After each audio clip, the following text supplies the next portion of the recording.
Dragon's Lair, the fantasy adventure where you become a valiant knight on a quest to rescue the fair princess from the clutches of an evil dragon.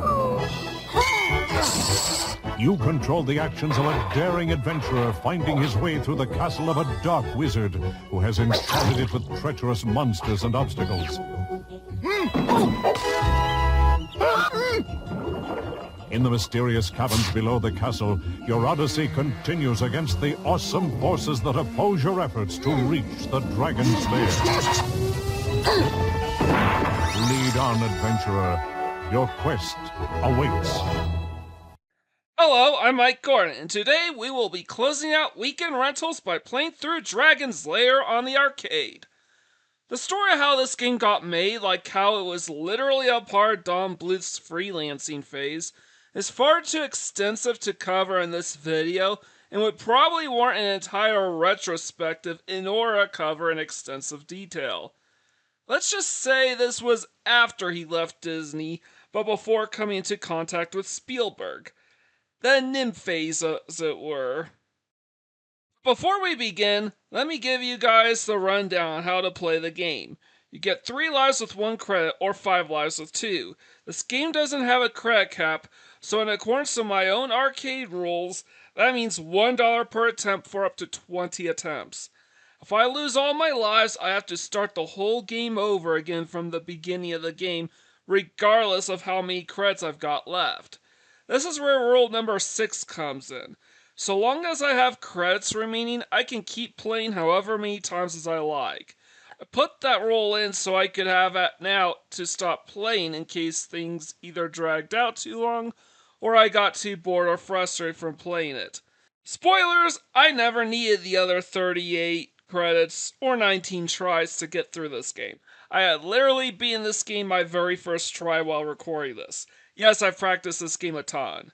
So instead, I will let the footage play out in its entirety, providing commentary as we go along uninterrupted. Then for the more complicated scenes, or the scenes with interesting details that I don't go over, I will be going over a play-by-play on how to get through them. Even with the occasional prompt flashing on the screen, the timing can be a bit too tight to rely on, so bear with me as we go through this. Okay, so we need 2 coins for 5 dirks for each player. That's $1 per player. 1, 2, 3, 4, 5, 6, 7, 8, 9, 10, 11, 12, 13, 14, 15, 16, 17, 18, 19, 20. Okay, these are my 20 tries. Let's get started. Okay. Very eerie. Alright, press up here. And, I would just say, turn the second you see the flames in the air. But be warned, towards the end you basically just... they will change it up a bit. So instead of back and forth, again, you just press the same button 3 times. This one is pretty straightforward. Just go wherever the screen's flashing, or this area that makes the most sense. Here it's either right or up, and next is left and up. And it rotates like that.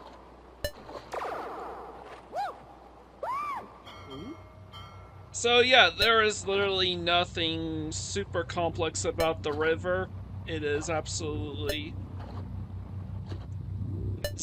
pitifully easy. And there's right again. Oh yeah, you only have 4 directions or the sword button. I get 3 tries to get off that lift in this set. And basically wait till the ball passes before pressing down. And then once you get to the purple section, After you clear it, press up to jump. And I will go into detail about these stages in particular. But I'm actually kind of happy that I managed to get this through on my first try.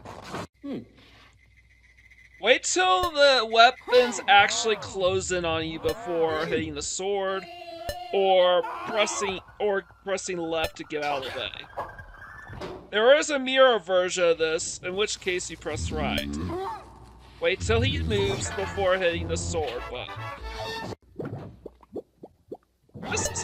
This is actually one of the more complicated scenes, so I'll probably do a play-by-play on how I got through this.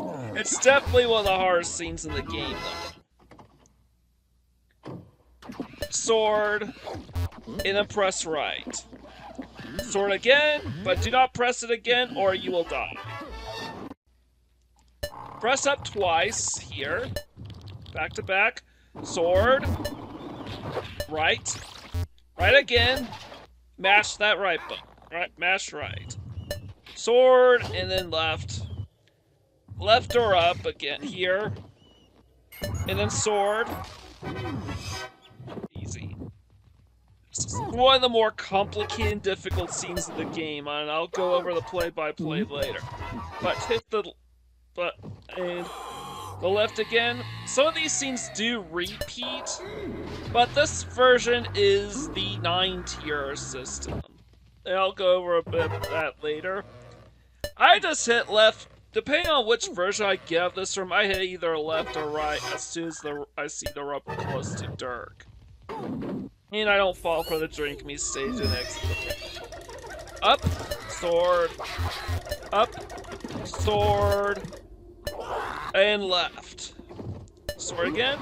By the way, hit the direction the second hand didn't come out, since that also is a mirrored version. Yet another lift stage. There are 4 lift stages in total in this game, spoilers. And just rapid press up here. And the next thing I'm just mashing left. Very easy. And here I just follow the sword, go left once, then right a bunch of times. You can actually mash the direction you want to go. Side note, I'm saying button mashing. Keep in mind, I'm playing this on Daphne emulator, so I'm using the keyboard instead of a joystick. Probably makes things way easier, since my response time is very quick when I use buttons. So yeah, I mashed the sword button and I defeat the Lizard King. Press right, mash right here, or Dirk is gonna reach for that gem and kill it. Sword 3 times here, and then press up. And this is my first death. I double tap the left button, and then I pause a little too long here, which led me to die. You die in this game. Those stages get pushed aside to the end of the 3rd cycle. I won't be able to do them again till the very end of the game. Here I'm just facing the direction that it has, but you have to preemptively hit the last direction preemptively or he'll die. Here, as soon as these guys appear, hit the sword button. Press nothing here. Press, and then after the scene cuts, mash the up button. Keep on mashing up until this part. Then press up here. You do it too soon, you will die. I will go back here and do the play-by-play, because this can be a bit complicated. And the last left stage of the game. This time is also the only reversed version of this stage. Same rules apply, and of course, same rules apply as last time, but flipped, or reversed. Haven't done this since the first cycle. And it's the same thing as last time, but the controls are flipped. So now again, press up, sword, and up. You sword again, and then hit the direction the sword didn't come out of, and then sword again. These are probably some of the easier reversals. You just mash right a bunch of times, and you'd have to do it twice. Right here, press left twice, and then right. And you don't want to press it too early, or else you'll die. And here's my third death, so I have 2 lives left. Yeah, I always have trouble with the Reaper rooms. And now this is the reversal here, and now this time you press right instead of left. You don't want to press left. You don't want to dodge out of the way into the fire, you will die.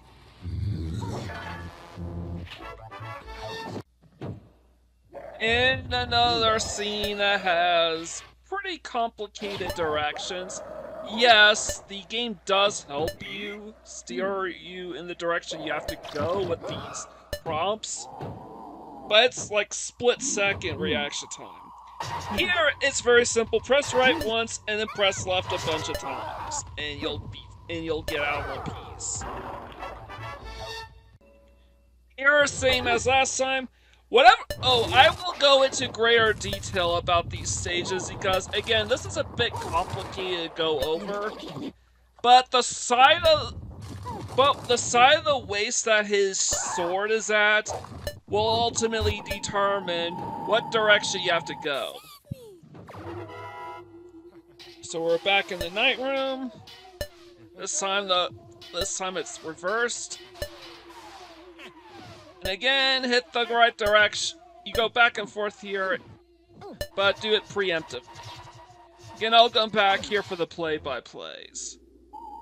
Here, I just mashed the right button a bunch of times, and at this point, we are basically at the end of all the stages we haven't done. Now we're visiting left once. Sword. Do not mash the sword or you'll die. Press left here. And now, the sword's facing the left, so I go left. Same here as last time. Otherwise, the direction you have to go makes perfect sense.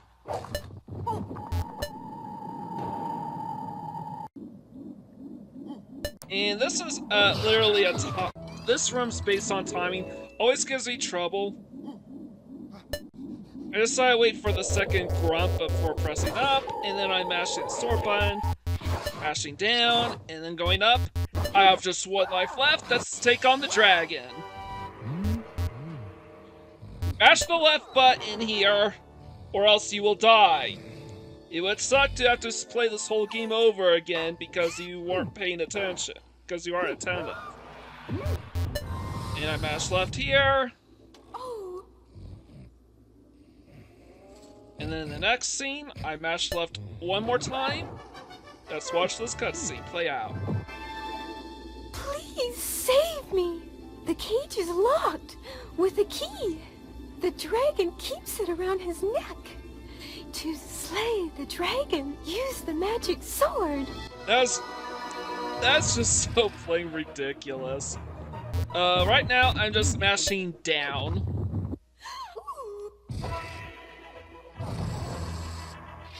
Here, I'm mashing the down button. Hit it. We press right here. Up. Sword. Sword. Left or up. And mash the sword in. We've beaten the game. Congratulations, we have beaten Dragon Slayer.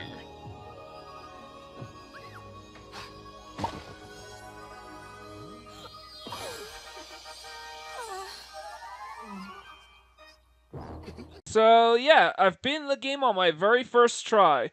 Turned out I really didn't need to spend the $20 on this game after all. But before we go back through the footage and go over the play-by-plays, I'd like to go over a huge bit of trivia. Originally, Dragon's Lair was gonna be a choose-your-own-adventure type of game, complete with branching paths and everything. However, this early version of the game was not well received by the people who playtested it, and so it was changed to revolve around what is now known today as quick time events. I've seen footage of the early build when making this video, and while I can't speak on behalf of the people who actually playtested it, I can assume that the game was probably seen as a bit too slow and not very exciting. And while not universally applicable, many instances of electrified floors, patches of fire, or crumbling platforms were likely added into some of these levels later on in order to give these stages some much needed tension and excitement. And the branching path concept, alongside a number of levels in the process, were cut as a result.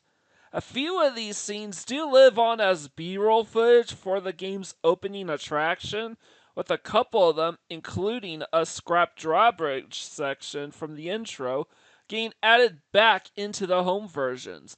But remnants of this early build of Dragon's Lair still lingers on in the background of many of these stages. So while going through the play-by-plays, I would like to point out these remnants and where they are located. So, without further ado, here is the play-by-play. Okay, this would be where the scrap drawbridge section would be right here.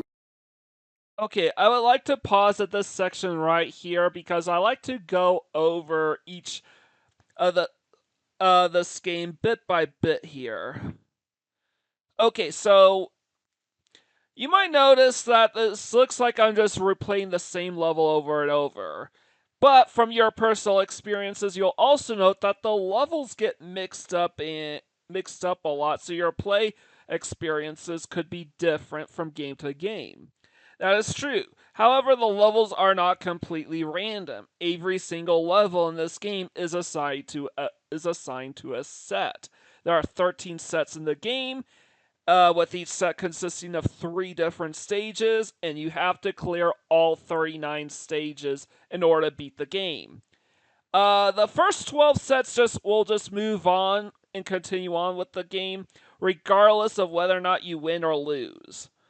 But for the sake of this, I would like to go over each set one by one. But once you complete a stage in a set, you move on to the next set, and then the next set, and they will just randomly take what stage you take on next. Once you complete the first 13 stages, once you complete a stage in each of the first 13 sets, you move back to set number 1 and start again, this time covering one of the 2 remaining stages they haven't done yet. And it goes all the way up to the next set. And then you move on to the third cycle, and you clear all the stages there. Your objective is to clear all the stages in the game in order to reach the final level, which is, well, the Dragon's Lair, of course. It is actually the third and final stage of the 13th set. And I will get into the 13th set in greater detail when we get there. But with the first set, there are the 3 stages that you can potentially run into are the fire pits, aka the ropes, and there's 2 types of fire pits, the normal one, which goes left to right, and then the reversal, which goes right to left. And then the third stage is, of course, the stage that we got, which was the bower, or the bedroom, aka the closing walls. And obviously we drew closing walls first. And really the solution is straightforward. You just press up to go through the chasm before it closes in on you. It's okay to hesitate a little bit, but you do not want to cling on to this for too long because it will close up super fast.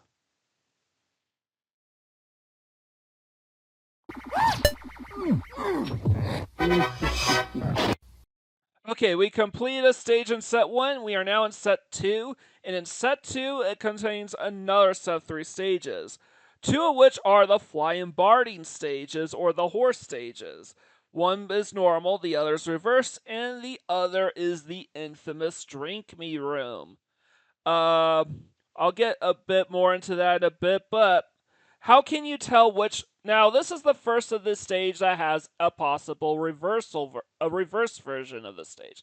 How can you tell if you got the original or the reverse? Is very simple. You take one good look at the side of the waist that Dirk's sword is at, and that will tell you whether or not this is the normal or reverse stage. Dirk is right-handed, so this sheath should be on his left side. You draw it from the left with your right hand, after all. So this should be a dead giveaway on what sort of stage that you go. So for this stage, it's very simple. As soon as the fires pop up, hit the opposite direction. So the sheath is on the left-hand side, so the flames are going to appear on the left. So go right, then left, then right, then left again. This puts you in a false pattern that will as you are about ram straight into a brick wall. You want to wait until you pass the nearby pillar before hitting left, or else you'll just die anyways. And then after that, you hit left a third time in a row as soon as another spout of fire appears. Basically, hit the opposite direction where the fire appears, and do not hit your inputs too early or you will die.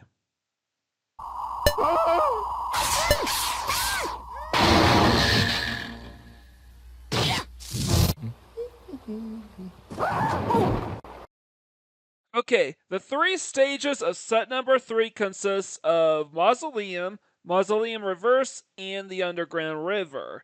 And as you can see, we have clearly drew the Underground River here, which is one of the easiest stages in the entire game. However, it's also one of the longest and one of the more drawn out. So rather than do the play-by-play, I'm just gonna break it down to sections. Each section you basically have to rotate between left and right, depending on where the exit happens to be. And this one's no exception. To start, obviously you start by hitting left, then right, and then a cutscene will play.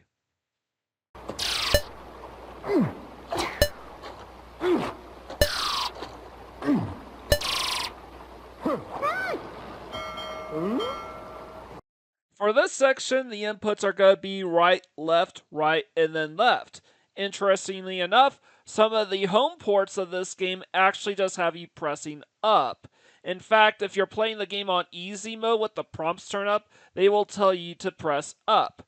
However, if you're playing the arcade version, there is some leniency here. Right, left is just as valid.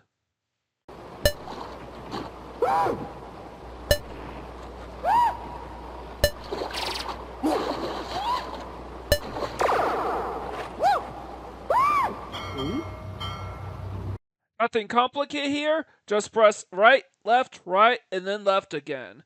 And after a couple seconds of cutscenes, eventually Dirk will get flung right into the air, and once you see the chain appear on screen, press right and you're home free.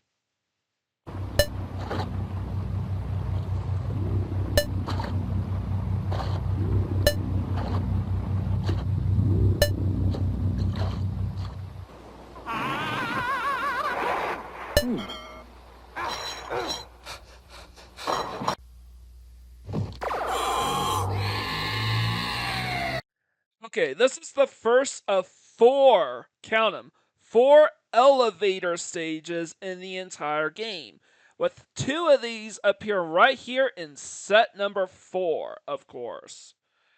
Both of these levels are exactly the same. They have 3 levels for you to go down, and the purpose of letting you drop down 3 levels is for a couple reasons.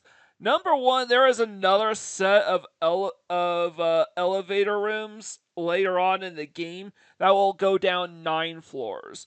The purpose of these levels is to try to generate a high score. go as far as you can possibly go before you hit the ground and then die. It's also sort of playing tricky because the timing on how to get off of these lifts is pretty precise. And some of them require you go left, some of them will require that you go right.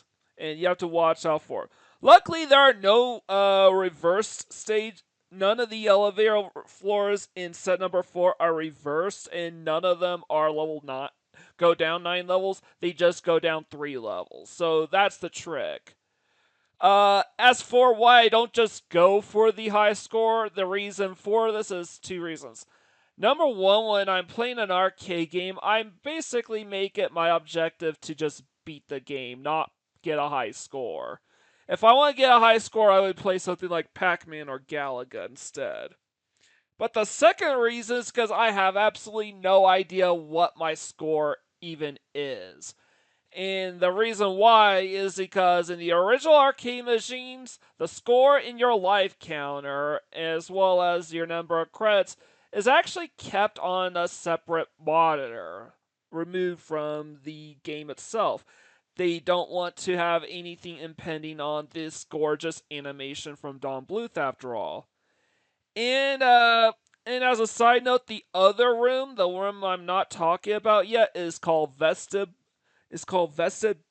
or aka the small crumbling room, aka the yellow room. And I will get to that when we get to that, because there's some interesting bits of trivia concerning that level.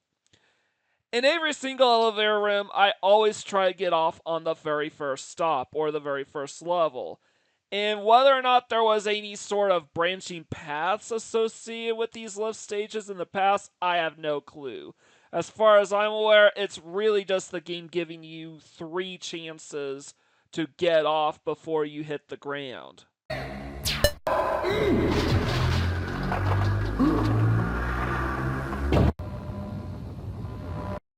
Okay, we are now at the 5th set of stages, and this is the first set to consist entirely of 3 unique levels.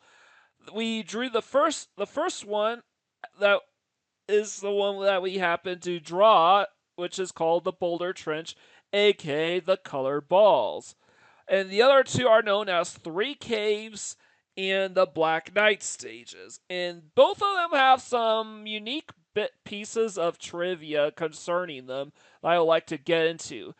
All 3 of them can also be are all sneakily simple and easy, yet at the same time they are sneakily difficult at the same time. I mean, this first section is really straightforward. You go down this corridor being chased by a giant effing boulder, and you have to wait until these boulders pass by before pressing down. Now, keep track of the colors here, because once you pass the purple section, you wait until the scene transitions and then press up in order to jump over a hole, otherwise you will die. Pressing any other input either too early or at that moment will result in your death. So yeah, there's literally a BS trap at the end of this that's meant to trip you up in case you get too complacent with, the same general pattern. And I would like you guys need to start getting used to this sort of gameplay here.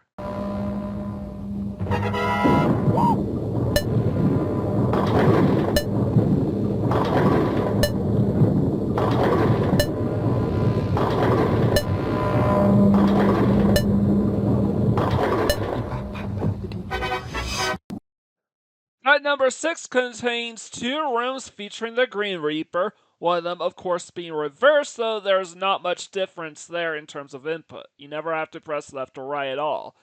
And the other room is the room with the Lizard King in it, which we will get into later.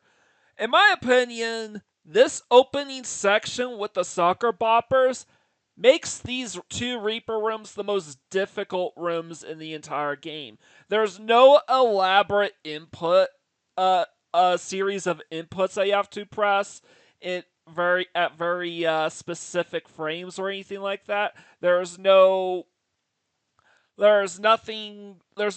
trick plays you have to watch out for. It's just these spinning soccer boppers. And they actually have different timings between the original and the reverse sections of the stage.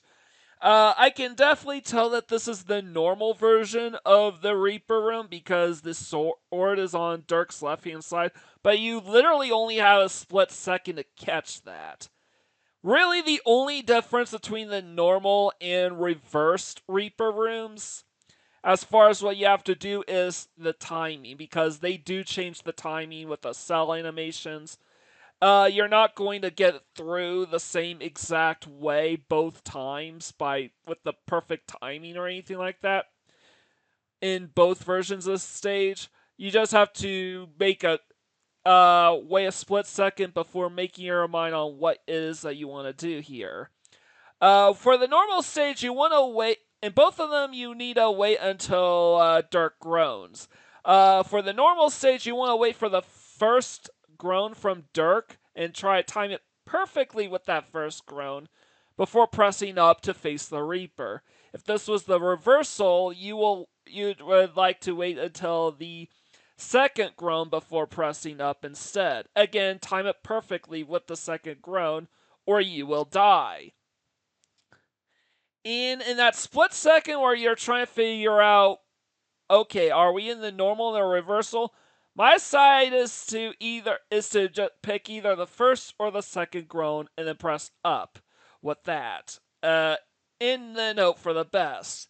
You might have timed it perfectly and just made it pass and made it to the Reaper. You might not. That's literally all I can say.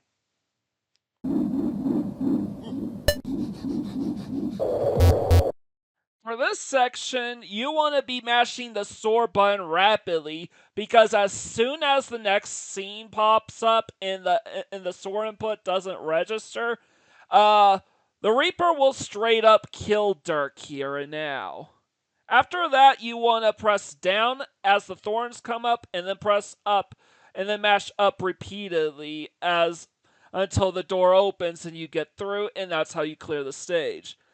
Side note, when I'm saying mash up or down or left or right or anything like that, I'm playing on the keypad via the Daphne emulator. I will get to why it's called the Daphne emulator in a bit. But it is an emulator designed specifically to play the Dragon's Lair trilogy. And it runs like a dream. It is pretty much the only place I could actually find the arcade version of this game online, and you have to download it and everything, but it plays very well. But in the original arcade game, you do play with a joystick. In modern hardware, you are likely to have access to an analog stick. I'm just playing on my keyboard, so my reaction time is pretty fast for a game like Dragon's Lair, at least as far as movement is concerned.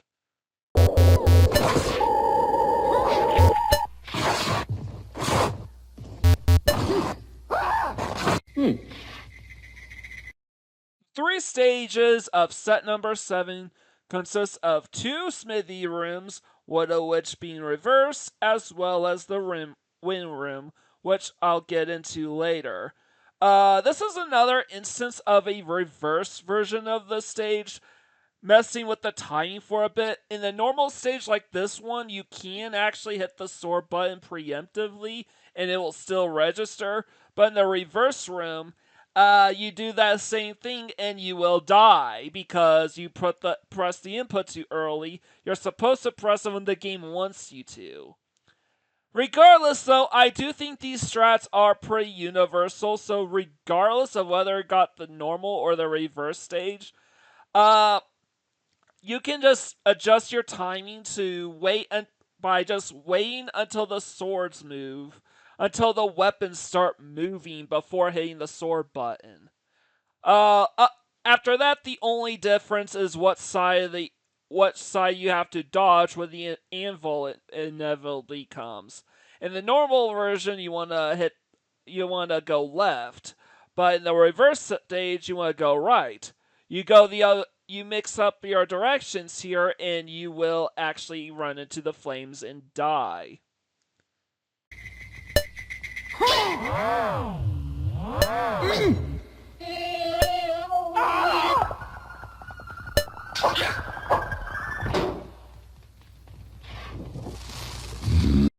The second the Smithee starts moving, mash the sword button over and over until Dirk swings and kills the Smithee. Congratulations, you cleared the Smithee level.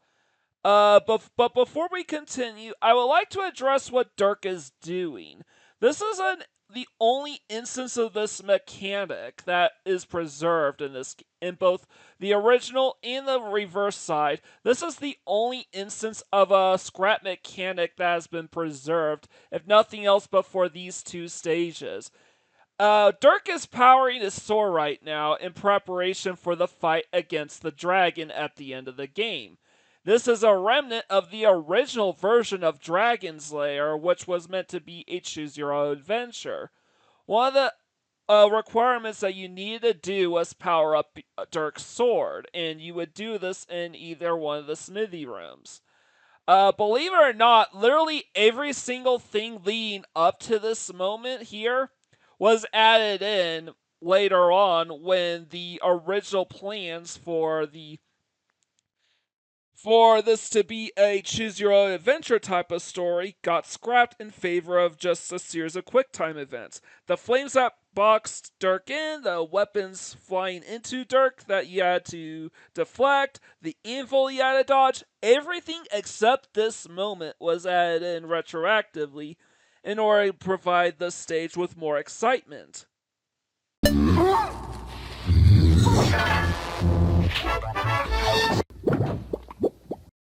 Set number 8 consists of the Tentacle Room, the Snake Room, and the Cauldron Room, which is the one that we drew right here. And the Cauldron Room has some of the most complex series of inputs, super complex and super tight series of inputs in the entire game.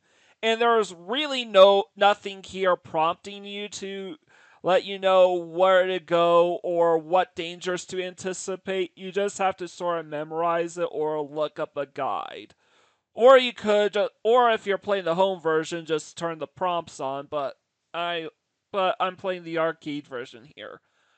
What you want to do here, this is the first action that you want to do, is press up. And you want to mash up until Dirk actually does it. If you want to know why Dirk is just randomly inspecting these valves despite highly lethal liquid is currently surrounding him, believe it or not, this is yet another instance of the scrapped multi-branching paths mechanic that they originally implemented into Dragon's Lair. You see, these vials were originally going to... Each of these three valves, you were originally going to have a choice on which one you were going to use. The first valve to the right, the green valve, is actually the infamous Drink Me valve. Is supposed to be the infamous Drink Me vial that would have killed you on the spot if you were to drink it. The vial that Dirk is currently inspecting here is the red valve, which would have given him an extra life if he were to drink it, and then the purple valve, if you were to select it, would have been used to power up Dirk's sword, similar to the Smithee room, in order to prepare for the fight against the dragon at the end. When this mechanic ultimately got scrapped, this scene right here is really just the only remnant of this particular mechanic left. All the dangers in this room were added in after the branching paths were scrapped, and as well as a certain enemy close to the end was even moved from a future stage into this one. So yes, they actually combined elements of a scrapped stage into this stage in order to add a lot more excitement and anticipation. I do think it's a little too exciting, a little too much, too tense, because the windows in which you have to input the right inputs is really is insanely tight. And this is pretty late into the game as far as cycles are concerned. And almost forgot, but a monster is about to spawn right next to Dirk, so be prepared to mash the sword button to take him out. After you slay the monster, press down quickly and then prepare to hit the sword button as soon as the witch pops up. After you kill her, press right, and then congratulations, you've completed the stage.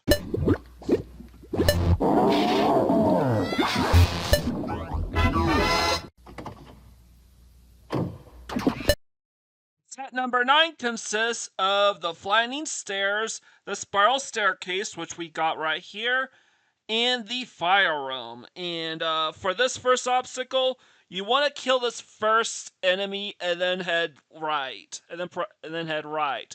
Ignore the enemies behind you. Some enemies will appear at the top of the stairs, hit the sword button again, but only once, and then let this whole scene play out. Depending on the version you are playing, you may also have to press the up button afterwards as well. I'm playing the arcade version, so I don't have to press up after the second kill. By the way, do not kill the enemies behind you. They will overtake you and you will lose a life. I know there is footage from the intro showing Dirk killing the enemy from behind, killing one of these enemies from behind, but believe it or not, that is scrap footage that was literally reused as B-roll in order to trick you into thinking that that's something that you have to do. Believe it or not, if you do this, you will die.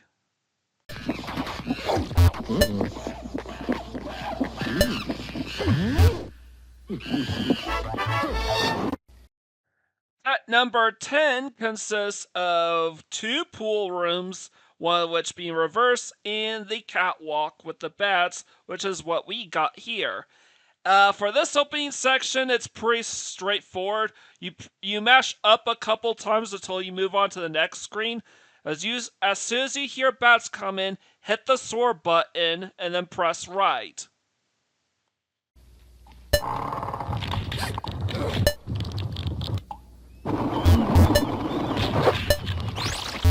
On this screen, mash the right button over and over again because you only have a split second to register the input, or you will die. Trust me, you only have a split instant to hit this frame, and it is very, very easy to die on this screen as a result. A sequel to the catwalk stage that we just complete, set number 11 contains the giant bat room, which we had just drawn, as well as 2 chapel rooms, aka the robot knights, which I will get, one of which being reversed, which I will get into later. For this scene in particular, you just want to mash the sword button until Dirk kills the first set of bats, and then you want to press left to continue on to the next screen.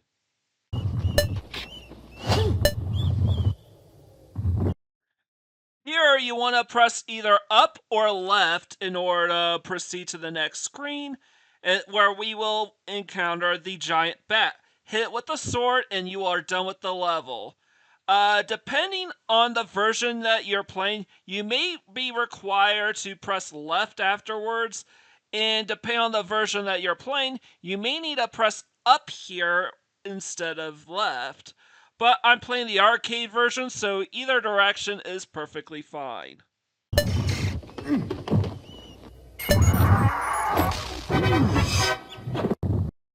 Set number 12 consists of the throne room, aka the electric floors, the tilting room, which we just drew, and the Mudmen, which I will get into later. And believe it or not, the tilting room is probably one of the most difficult stages in the entire game in order to figure out, especially without any prompts. It's not very long though, so I'm going to give you guys the play-by-play on exactly what it is that you have to do here. As soon as you see the fire manifest itself on the ground here, press down and wait until the fire dissipates. Once the fires dissipate, press up to avoid the collapsing platforms or you will die. The correct option here is the door to the left. If you press up a second time, you will die. It is a prison that will encase you and trap you inside, and you will lose a life.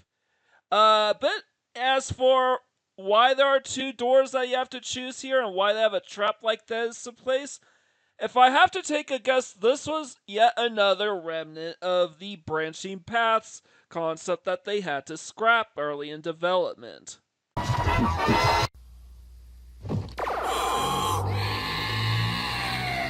Wow, another set of elevator rooms.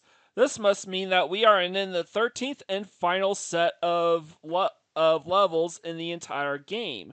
And there are a few differences from before.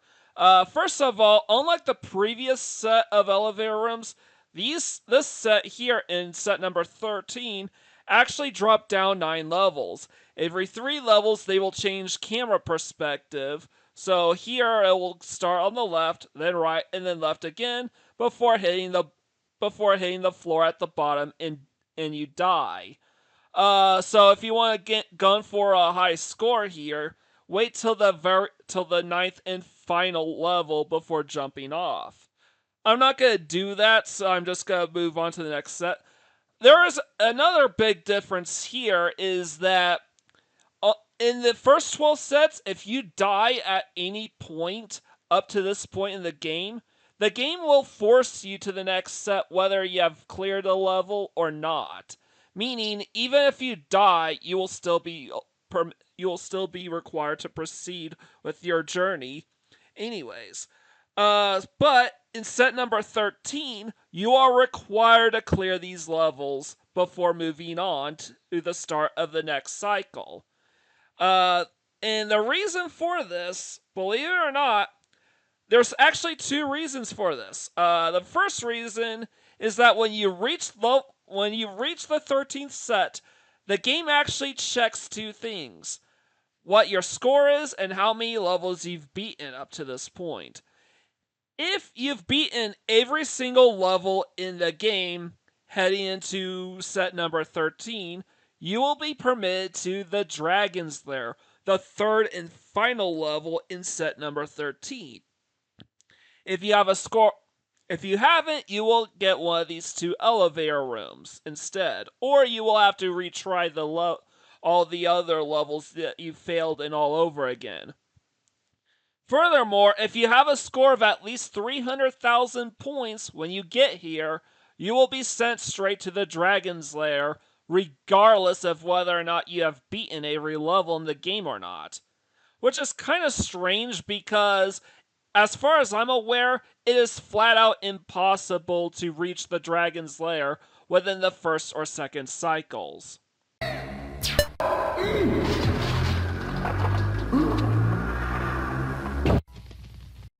And with that, we are back at the start of the game. As we are now back at set number 1, and with 2 levels left, we got the 2 fire pits. It does look like we got the reverse version first, so we are going right to left.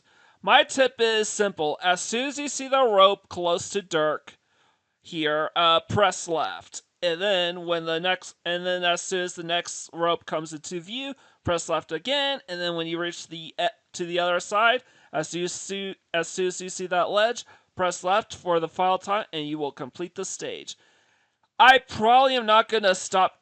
I'm probably not gonna keep doing this unless the stage is going forward, unless I find the stage to be extremely complicated or has some unique bits of trivia about it. So, enjoy the rest of this playthrough, I guess.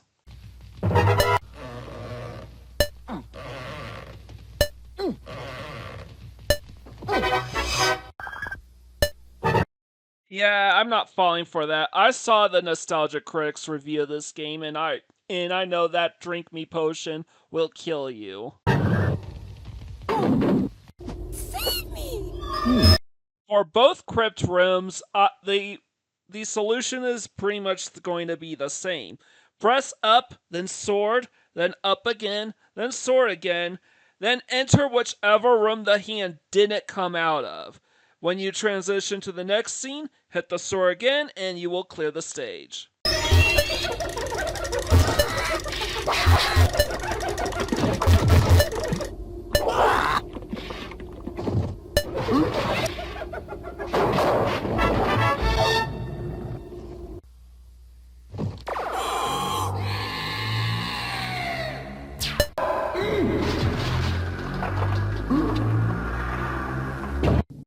Okay, a few things here before I go over the play-by-play, because this is another stage that's easy yet sneakily difficult. But before I get into that, note this frame right here. Notice that there are 3 cave entrances here, that this cage thing up top is about to, and that cage thing up top is about to lock us out of 2 of them. Well, this stage is known as the 3 caves. And the reason for this is the biggest proof that this game, in the whole game, that this used to be a choose your own adventure type of game with branching paths. The path on the left would eventually lead to the lava room, while the path to the right would have led to a room with green led to a river with green goo that you have to navigate across.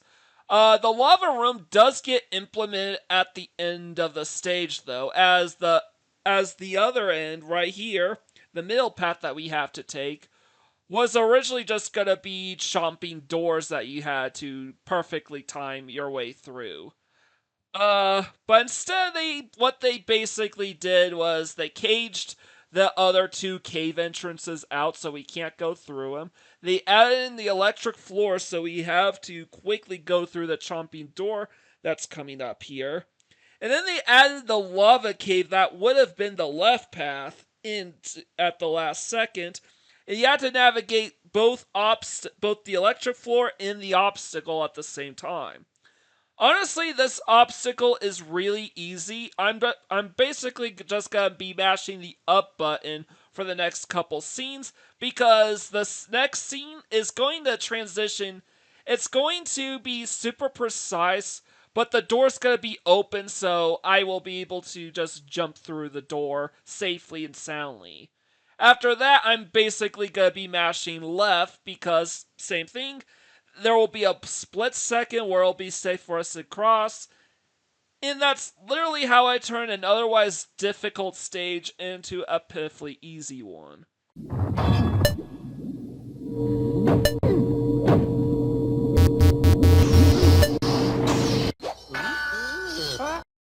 Okay, as soon as you see the Lizard King here lift up his scepter, press left. Every single hallway afterwards, whenever he lifts up his scepter, press right instead. As soon as the treasure that snatched your sword comes to a dead stop, press up or the sword button, and Dirk will grab the sword. After that, you will get into a confrontation with the Lizard King, and what I would do here is just smash the sword button over again.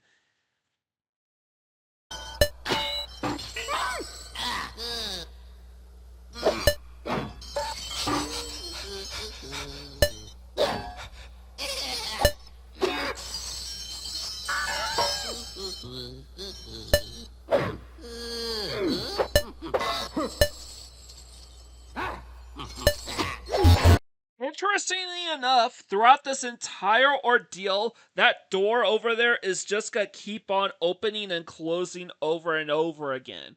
Now, you might think that you would want to try to time it so that you can exit out of that door and clear the level early, or you could defeat the Lizard King straight up in order to clear the level. Believe it or not, you do not want to go through this door. You will die if you try. And even so, Dirk does have a sword, so you kind of have to fight to get it back anyways.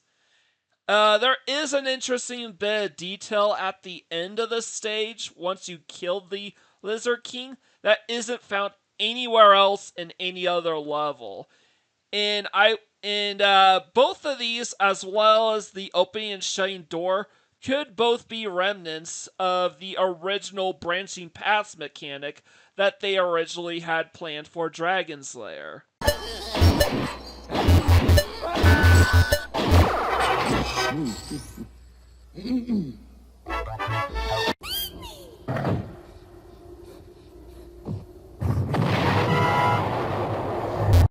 Again, I have seen the Nostalgia Critics review of this game. Do not reach for this jewel do not reach for that jewel over there, you will die. Furthermore, because Dirk's focus is on this jewel in particular, doing nothing will result in Dirk the Daring reaching for that gemstone anyways, which will, of course, result in his death.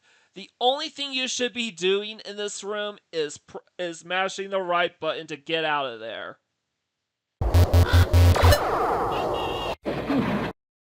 Yes, the prequel to the spiraling staircase, aka the monkey room that we had just completed back in the first cycle.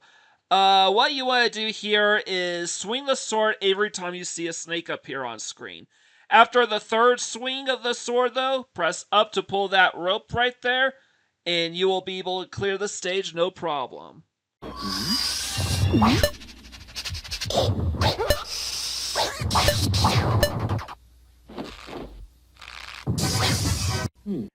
At this point, I'm starting to get a little nervous, so I will save the play-by-play for later.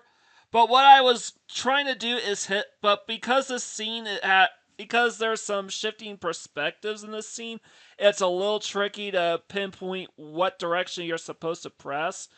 And I do know that you're supposed to press left because the camera perspective shifts to the staircase being on the left, but I accidentally double tapped the left button, which actually resulted in my first death of the run. And my mistakes will transition to the next stage after that, which will result in me losing 2 of my 5 lives back to back.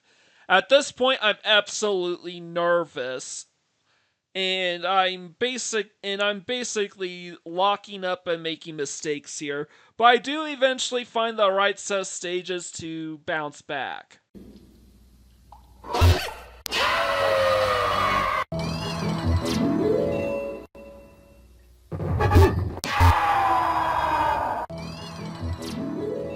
Save me!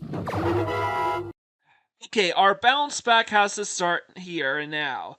In the first of 2 chapel rooms, this one being the reverse side, you can see because the hilt of Dirk's sword is on his right side as opposed to his left. Dirk is right-handed.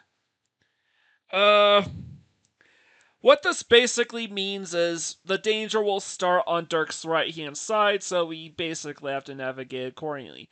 My tip is to hit the direction with the where there is no whatever direction that is free of danger. That is the direction that you want to press, as Dirk will hop away from it. However, the timing will get a little fast. I'll let you know when the time comes.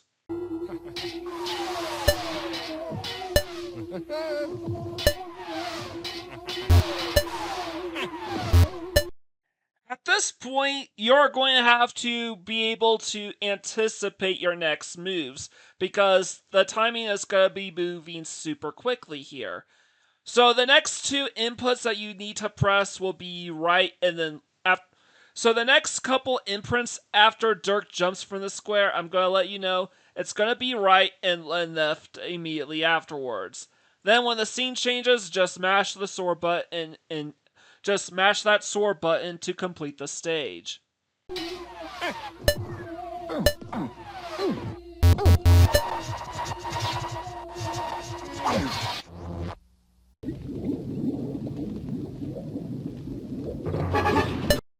The second these Mudmen appear out of the ground, hit the sword button exactly once in order to register the input.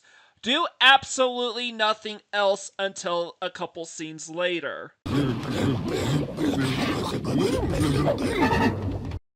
soon as the scene changes, start mashing up over and over again. These Mudmen will not give you any time to register your input, so you gotta be quick and you gotta be fast.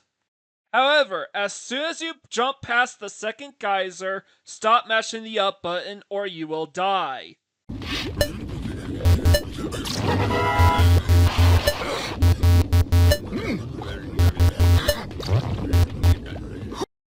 Past the second geyser here will be a death trap for Dirk if you continue mashing.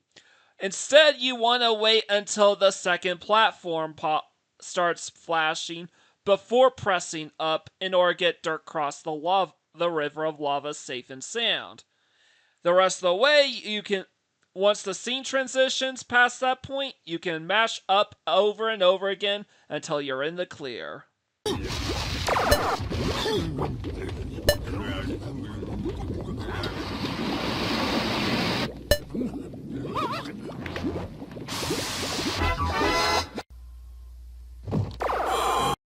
Finally, we are at the last elevator room of the entire game. This time, the perspective is flipped, meaning this is the reverse version of the Set 13 lift stage that we had cleared back in cycle number 1. And another difference between cycle 13 versus the other 12 cycles is that the stages that you have to take on in set number 13 have to be done in an exact order. Cycle 1 will always end with the normal version of this stage, whereas cycle number 2 will always end with the reverse version of this stage. But be warned, because this time you have to press right instead of left.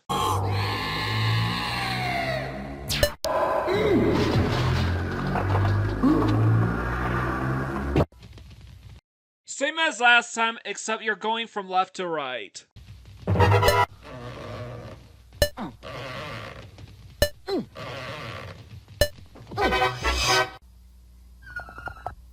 Same as last time back in cycle number 1, except this time it's the reverse version, meaning that the timing is going to be more stringent than ever. You actually need to wait till the flames start sprouting before putting in the correct inputs, and you have to wait till you pass the pillar near the end in order to avoid hitting the brick wall. Otherwise, you will die because these are preemptive moves, and the game actually wants you to be precise with the inputs this time around. Whoa! Whoa!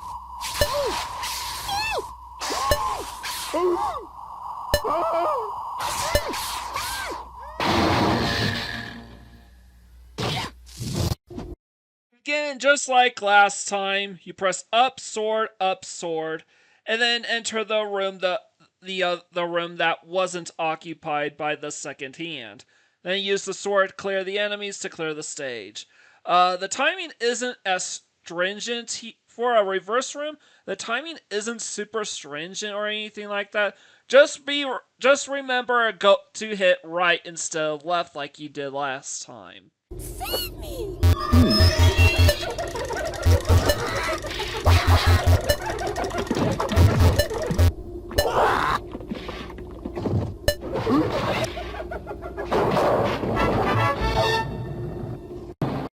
Now we have reached the crumbling floor room, aka the yellow room.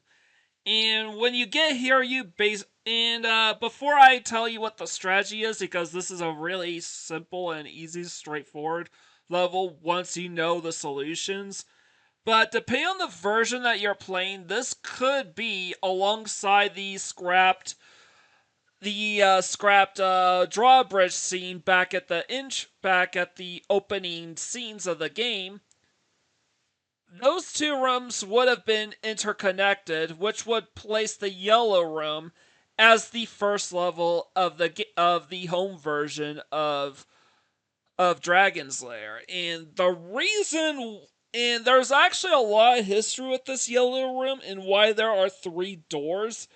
Originally, and this of course dates back to the days where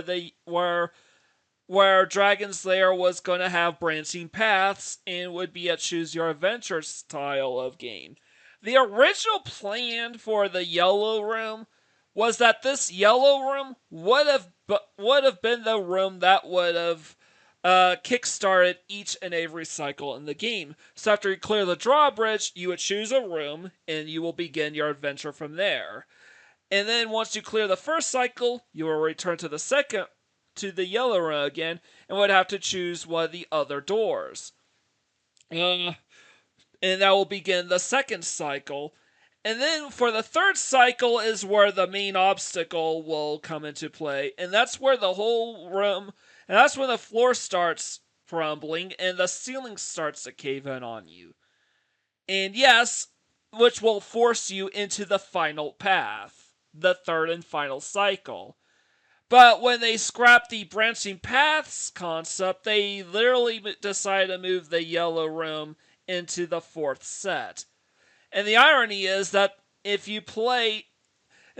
home versions, this room is programmed to be the first level of the game no matter what.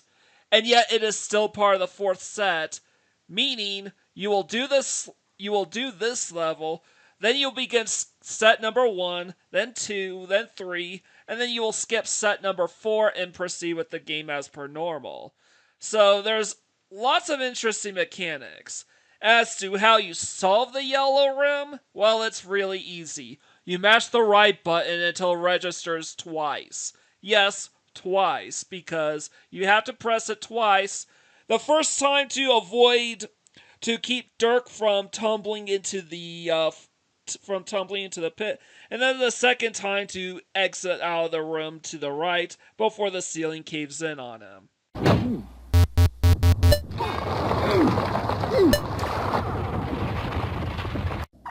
Okay, here's some more trivia for you. This background was actually recycled from a scene from the 1982 movie called The Secret Inn. This was the first film from Don Bluth in his studio. After he left Disney. Technically, it was the second film that he did, and like the 3rd or 4th project that he worked on. After leaving Disney, anyways. He did a TV special called Banjo the Woodpile Cat. He contributed an animated music video that was used for the 1980 musical film called Xanadu. And he also did a Jawbreaker commercial. The weirdest Jawbreaker commercial where he vaporizes a freaking baby, which is absolutely wild if you ask me. Honestly, between that and the Dragon's Lair trilogy and the number of ways you can die, I'm kind of surprised that Don Bluth never bothered to direct a proper comedy. I think had he directed 1 or 2 comedies, they would have turned out absolutely terrific. The closest we ever got mostly come from his 90s output, specifically Thumbelina, The Pebble and the Penguin, and Anastasia. I guess you can maybe lump in All Dogs Go to Heaven for good measure as well. But I don't know. Thumbelina is probably the most lighthearted of Don Bluth's entire catalog, and it's not very good. But anyways, this backdrop was taken from Secret Inn. It was the scene where Mrs. Brisby was being chased by that giant freaky rat thing that was trying to kill her. In this sequence, you could make an art with Dirk, with the Black Knight that's coming up, may have been loosely inspired by that scene in particular. Actually, because this was before Bluth came into contact with Spielberg, they actually reused a lot of the same tricks that they used with Nim with Dragon's Lair, including the lighting and how they portray the fires. Heck, even though the weirdly colored water fits in pretty nicely with the theme, with the watercolors in Nim.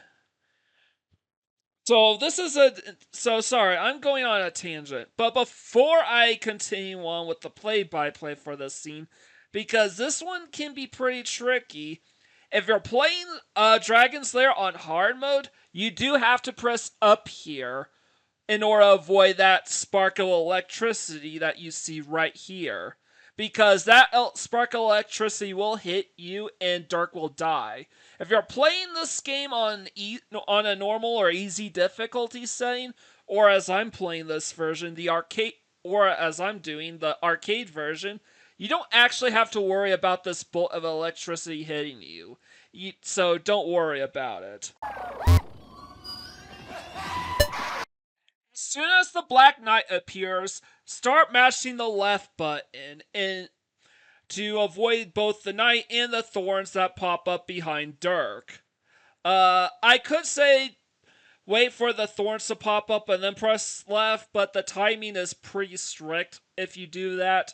So my time method is to just wait till the knight shows up and then press left. The second time he shows up, press left again.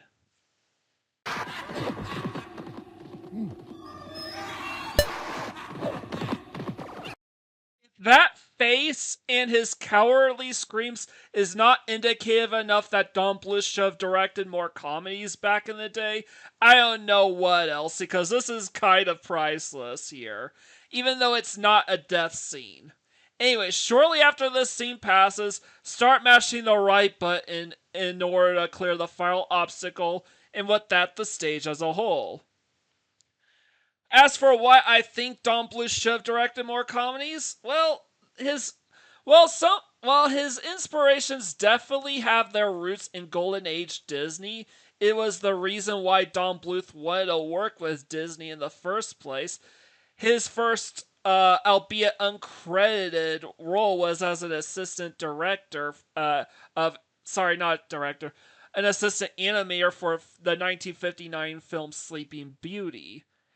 And this is kind of important because another person who went uncredited for his work on Sleeping Beauty was actually none other than the legendary Chuck Jones of Looney Tunes fame. He literally directed some of the greatest Looney Tunes shorts of all time, like What's Opera Doc or Duck Amuck, to name a few. Now, to be fair, the reason why Chuck Jones went uncredited for Sleeping Beauty was because he was still under contract with Warner Brothers and would have gotten into big trouble if he was given credit for his work. He merely just helped out with, say, the backgrounds and the designs of the characters and the backgrounds and foregrounds and whatnot. He didn't really contribute any animation to the film. Don Bluth was an assistant director, and back then, assistant directors, especially if they were new, never got or guaranteed to go uncredited for films, and only the most prominent members of the team that worked on a film were given credit. So there you go. Oh yeah, and as a reminder, again, as soon as this scene ends, start mashing the right button to avoid the thorns, as well as the Black Knight to end the level. Now we are back at the Reaper Room, aka the most difficult level in the game. This time it's the reverse version, so the timing is going to be different from last time on how to get past these, what are they called again? Sorry about that. Soccer boppers. Because these soccer boppers are the worst obstacles in the entire game because it is based solely on precise timing. Unfortunately, I don't get the timing, and I don't get the timing for this time the next time we visit the stage either. So I'm gonna be taking a death here.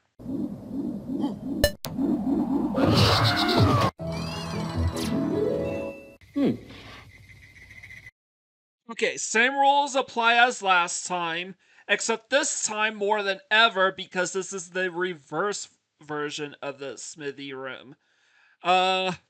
Whereas last time the timing could be a bit more lenient, now we absolutely have to wait until the weapons come down before we start deflecting them with our swords. Otherwise we will die. In a side note, I would and even though the timing's super lenient in the original, in order to get the timing down precisely and consistently, regardless of whether you're doing the normal or reverse stage, wait until the weapons come down before hitting the sword button.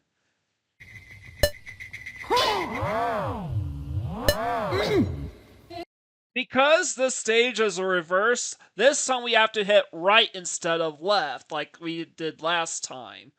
And then, of course, we just hit the sword button to deflect the spear that comes in afterwards.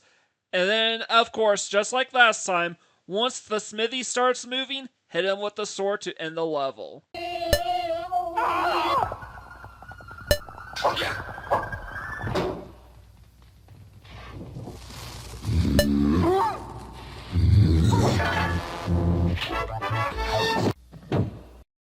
Yet another room with a complex series of inputs that you need to put in, and yet another room with a complex backstory tying itself back to when this was a choose your own adventure type of game.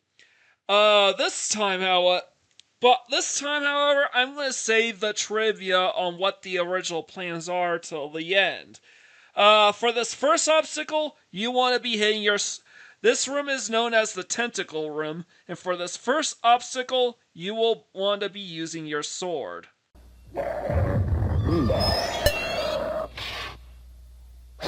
From this point forward, you will have to avoid these tentacles, or I guess they're sentient vines this time around.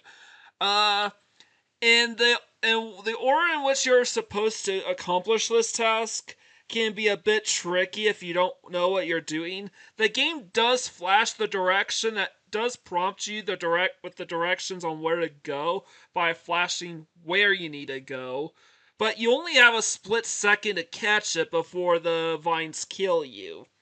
So here's my advice. First of all, this stage will require a ton of practice before you can get it down.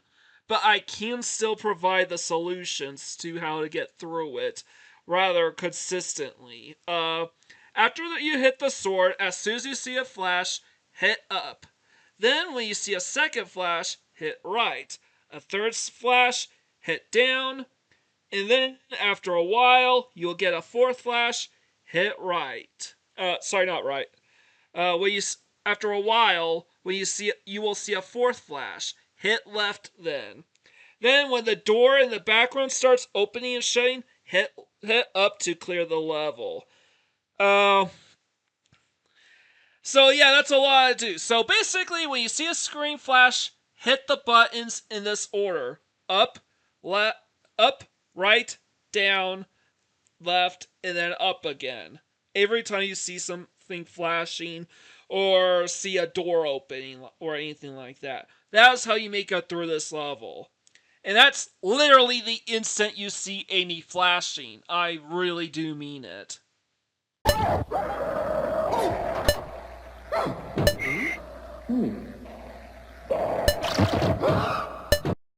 And now that the door's opening and closing rapidly, press up only once to end the level. But before we continue on, yes, this is yet another instance of branching pathways. Unlike the usual tricks of generating danger, the original, which would be which would be the inclusion of flames or an electrified floor or something like that, they actually included vines. Originally, this stage only had those single tentacle for you to swipe, and then you would have the choice between going upstairs or through the door. When the idea for the branching paths got scrapped, however, they decided to throw in these vines in order to restrict your access to only one way out at the very end. And even then, it's not so easy to reach this exit as it may soon appear. But I've made it easy, so there you go.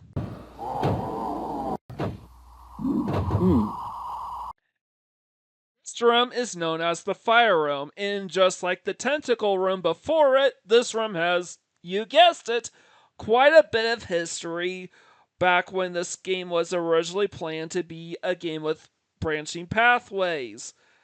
And I will get to this towards the end, but first, the first obstacle you're about to see, that bolt of lightning coming out of the ceiling, is gonna hit the ground to the left. Your first input should be to hit right instead. If you're playing the console version here, you will want to be pressing up, down, and then left in order to clear the stage. But if you're playing the arcade version, I do know that that mashing left throughout for the rest of the stage is also acceptable.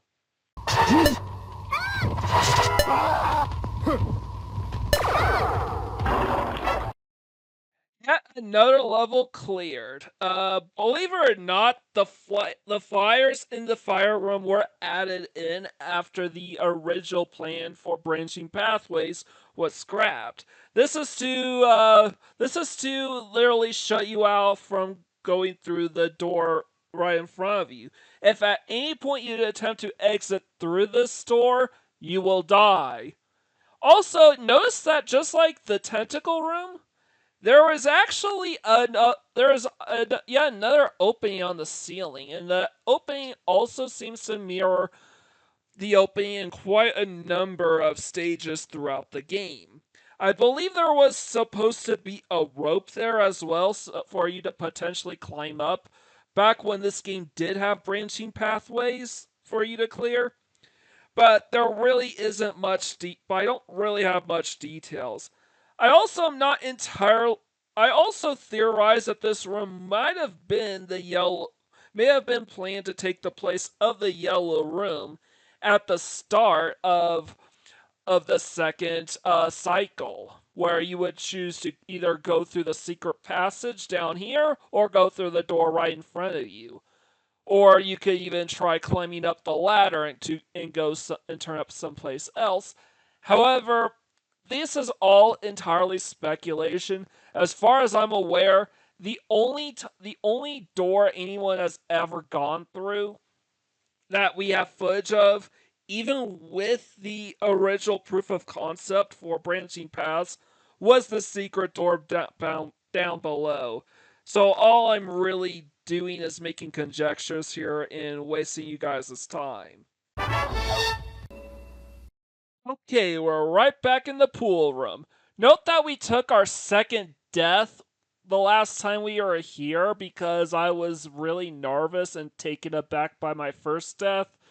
But now that I have time to compose, I was able to spot what side of the waist Dirk's sword happens to be in. In this case, it is on his right side, meaning that this is the mirrored version of the pool room.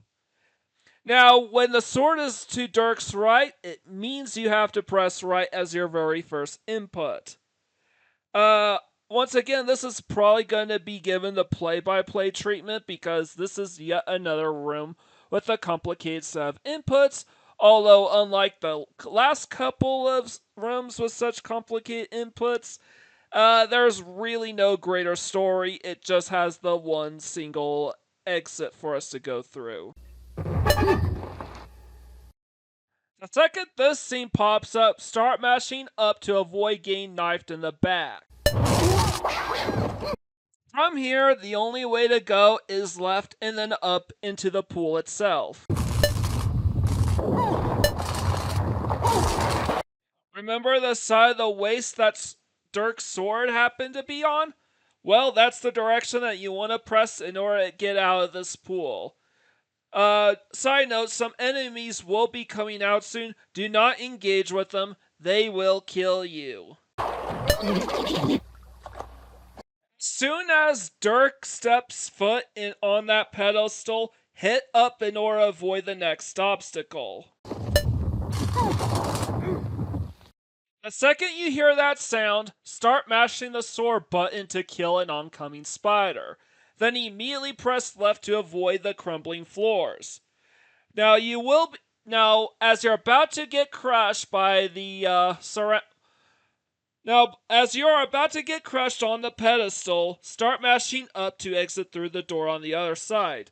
If you wait too long or do any other action, you will get crushed to death in what is arguably the most gruesome way to die in this entire game.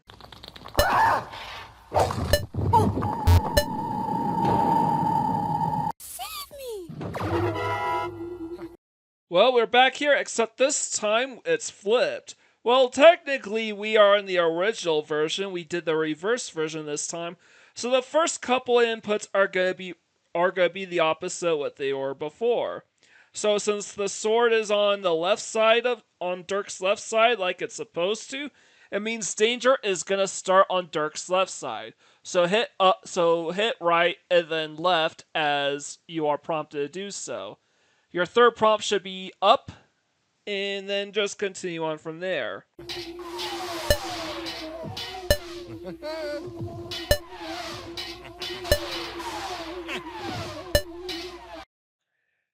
This time, the window for submitting your inputs is going to shrink dramatically. So what you want to do is quickly mash left and then right preemptively in order to avoid death. Once the scene changes, start mashing the sword button and you will eventually slay the knight before you. And congratulations, we are at the penultimate stage.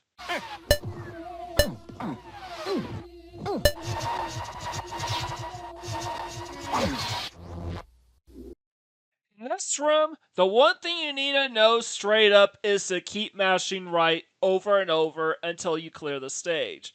That is the gist of it. Now, depending on the version that you're playing, if you're playing the home console version, you may be required to press up at some point during this room. And honestly, if that's the version you're playing, then I would probably recommend just turning prompts on to see what direction you actually have to go. Or you could just make the adjustment as they goes along. However, I do know for a fact that the first, third, and fourth prompt inputs all have to be right, and in the arcade version, every single just mash. And if you're playing the arcade version, don't think about just mash the right button. Don't even reach for your gear. You will die if you do so. Just press right, right, right, right.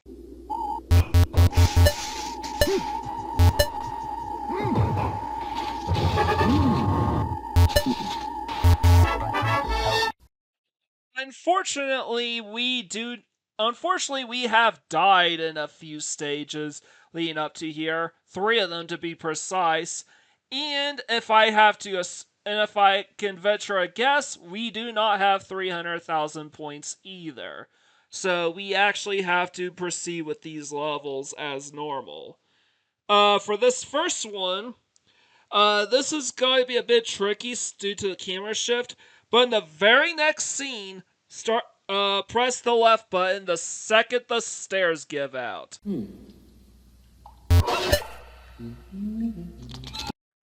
Here, hit the sword button exactly once, and no further after that. Depending on the version of the game or the difficulty setting, you may need to press left again after that, but in the arcade version, just one swing with the sword is good enough.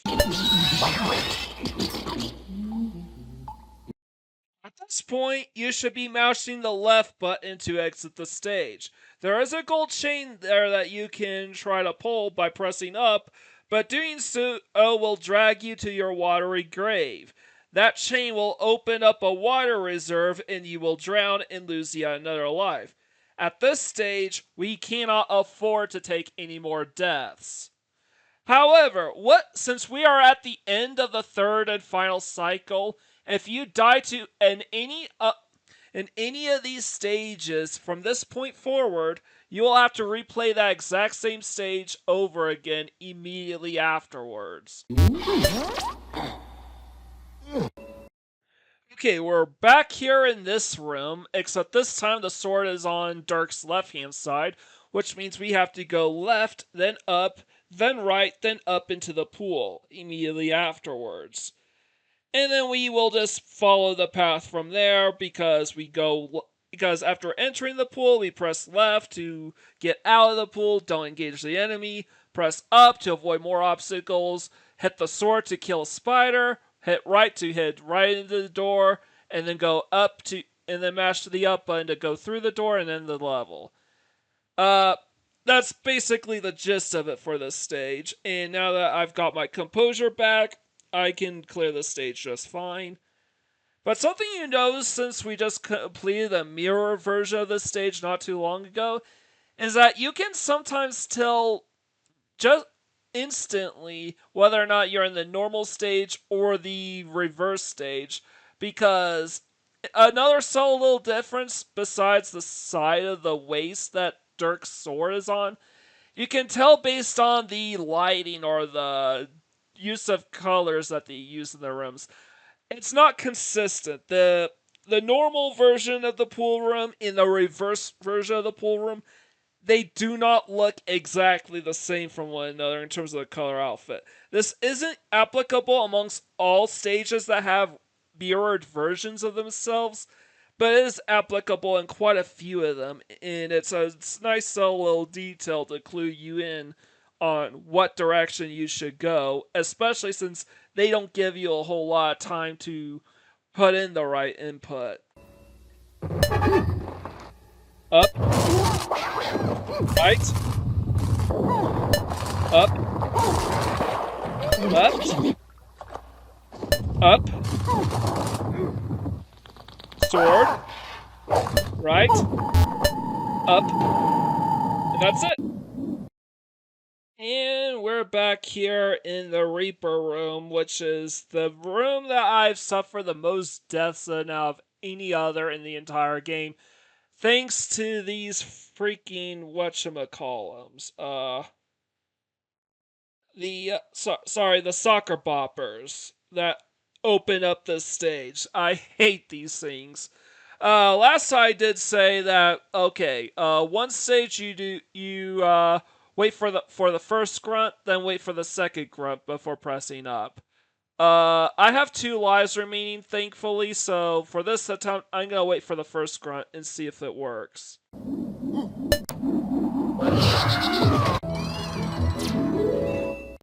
Well, that backfired spectacularly. Well, now I know to wait until the second grunt before heading up. And then once the scene changes, I'm gonna mesh the sword input until it registers. And then I'm going to press down and then up in the subsequent scenes in order to avoid the thorny vines. And after that, I will hopefully make my way to the final level, the Dragon's Lair itself.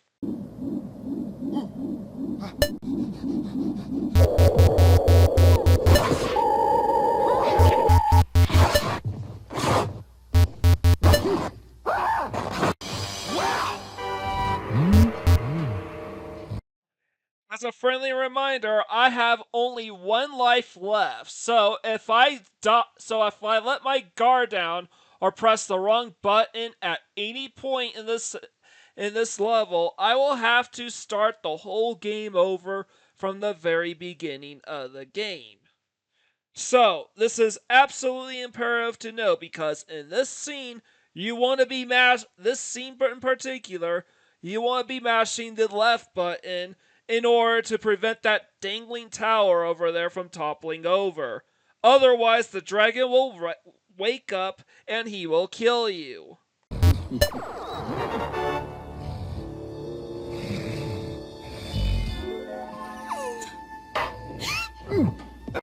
Again, do not let these lengthy series of lulls where you're mostly watching cutscenes lull you to a sense of security. These first 3 obstacles that you need to overcome are placed in there to make sure you are paying very close attention and are alert to the dangers that lie before you. In the very next scene, you want to be mashing the left button because Dirk is going to end up startling the dragon, his name is Singe, awake.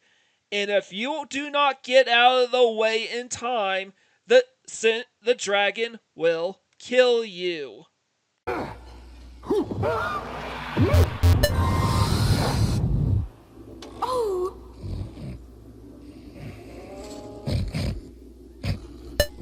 One last strap-ups. One last left. Please save me! The cage is locked with... Please save me. Come on, I'm sorry. I can't take this seriously. This is the damsel in distress, and she's basically talking to you like she's, I don't know, like a stripper or something, doing it, or like a porn star, and that's probably not too far from the truth, because while the identity of this model isn't known, in fact, the general consensus is that she's probably based on a conglomerate of or at least inspired by a conglomerate of different models. But yes, she is literally designed after Playboy Bunny, a model of Playboy magazines, or at least several models from Playboy magazines from the 1980s. This is why, in spite being a princess from medieval times, she is dressed up in a scantily clad 80s fashion garbs that basically show her nipples protruding out of her dress. It is absolutely ridiculous. As well as all the sexual poses that come as you play through this. Speaking of which, her name is Princess Daphne, and believe it or not, that is the namesake of the emulator that I used to play through and beat Dragon's Lair on my computer. And yes, they actually named the emulator after her because the emulator, which is the Daphne, which is called Daphne, was designed specifically to run the Dragon's Lair trilogy of games. And the emulator that I've got only has this game on it and not the others, so I don't have Space Ace or Dragon's Lair 2. But you can run those two games on that emulator if you so choose. You just have to seek them out and download them. No, I am not telling you where to find these emulators. Look, if you really want to play them, look out for yourself, or you can do the right thing by purchasing the Dragon's Lair trilogy on literally any electronic device that exists. Literally. And I'm not just talking about video game consoles or handhelds either. I'm also including smartphone devices, DVDs, Blu-rays, your goddamn toilet, for crying out loud. Sorry, I shouldn't be swearing so needlessly. But yes, Dragon's Lair can run on basically any sort of modern hardware you can think of, because it is essentially an interactive movie. It can literally give Doom, which has all the memes about every possible device you can play it on, a run for its money. It is that flexible on how you do it. Personally, I probably would not recommend playing Dragon's Lair on DVD or Blu-ray or anything like that, because using a remote control to play a game in order to do quick time events sounds like you're going to be dealing with a lot of potential lag or dropped inputs, because your remote controls still run on batteries and they may not be willing to work properly or consistently or not. Sorry, I've gone on another tangent. I swear this is going to be the last one. Side note, this entire series of Daphne scenes here is a suitable lull that will allow you to relax a bit and anticipating for the final battle that is in store for you. So go ahead and enjoy the outlandish scene that in display right before your very eyes. And hopefully keep it to yourself as well. The key! The dragon keeps it around his neck. To slay the dragon, use the magic sword. Okay, so for this first phase of the fight against the dragon, you basically just want to be mashing the down button every time Dark hides behind one of these pillars. That's pretty easy and straightforward. I figured that out the first time I played the game. Do not engage the dragon yet, he will kill you. In fact, he will either burn Stark alive or he will crush him with his talons, I would say. This is basically just a warm-up act, so to speak. Side note, some versions, they may require you to press a different input here or there, and on higher difficulty settings, I do know that they require additional inputs. I'm not going to go over those inputs because I'm not playing this game on hard mode. I'm playing it on the default settings, so all I know is just press down here and behind the next pillar. That's good enough.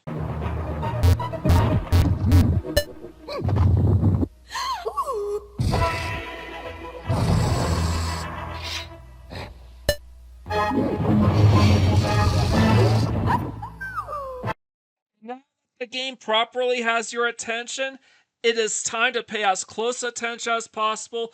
You're only given split-second reactions from here on for the next couple of inputs, so I will be doing a play-by-play for this section. This pillar, you want to be mashing right here in order to hide behind that pillar and avoid the dragon. Here, you want to be mashing up, and then in the very next scene, you want to be mashing the sword button.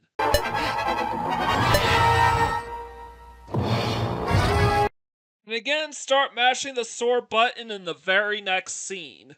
For the next couple inputs, you want to be mashing either left or up to jump out of the way. Then the very next scene, mash the sword button to lunge the sword through the dragon's chest. If you succeed, congratulations, you have beaten Dragon Slayer for the arcade.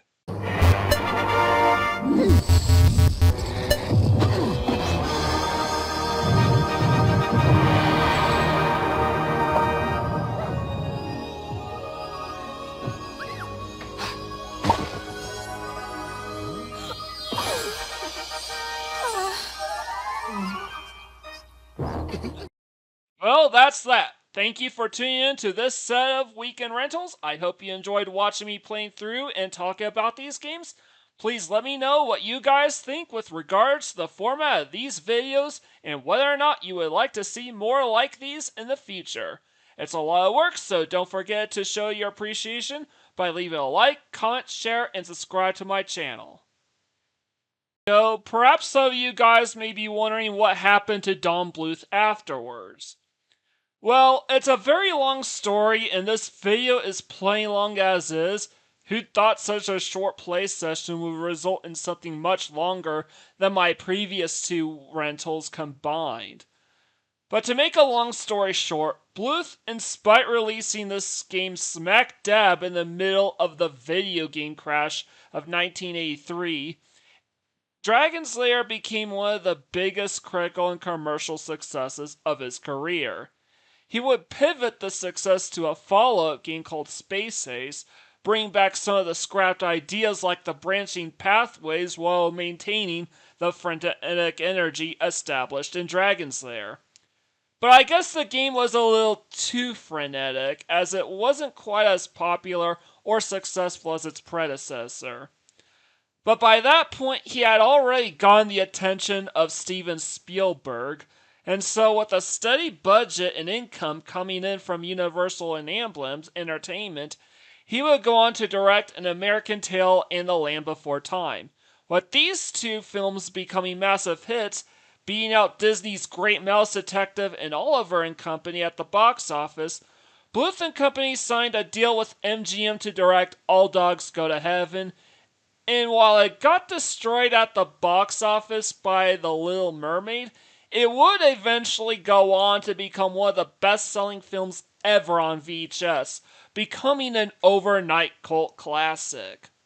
But afterwards, Bluth and Company would make a return to the arcades with Dragon's Lair 2. Unfortunately, the arcades had already moved on and evolved, with games like Final Fight and Sunset Riders demonstrating a level of depth that went far beyond simply gain a high score. So despite putting in some of the best and most elaborate animated set pieces of his career, Dragon's Lair 2 would meet a similar fate to the rest of his early to mid-90s output with MGM and Warner's, and he would never again return to the realm of gaming. Sometime after my mom's cancer diagnosis, my sister made reservations for 8 to Casa Bonita for her 38th birthday. When her big day finally came, one of those 8 seats would remain empty. Perhaps this trip was an attempt at one last family hurrah while my mom still drew breath. Her company helped with the renovations, after all, when Trey, Parker, and Matt Stone bought the place. And although many of her crew got to go during the trial period, my mom, too caught up with her work, never got that chance. What does any of this have to do with Dragon's Lair or Don Bluth? Well, for better or for worse, my mom always loved Don Bluth. It was through her that I was introduced to The Secret and Nim and The Land Before Time and All Dogs Go to Heaven. And it was through her that I got to see Anastasia on the big screen. I wasn't even born yet when All Dogs was released in theaters, and we were stationed in Germany during the dark days of Don Bluth's career. And even though she wasn't really into video games, I do have to wonder, would she have loved Dragon's Lair? Had I gotten her this game on Blu-ray for her to play as a birthday or a Christmas gift, would she have even played it? Many of the presents that I got her over the years, she never took the time to watch. They remained wrapped in the same plastic that I found them in when I picked them up at the store. Would she have even given the game the time of day?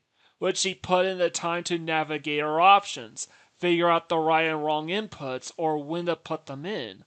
Would she have found the numerous death scenes humorous enough to keep going? I can only imagine what she might have thought of the game, but I'll never know the answer. Life's full of many possibilities, both good and bad. Every day we are granted chances and opportunities to make something of these possibilities. And if we don't take the time to keep an eye out for them, we could miss them. This is Mike Gordon, sign out.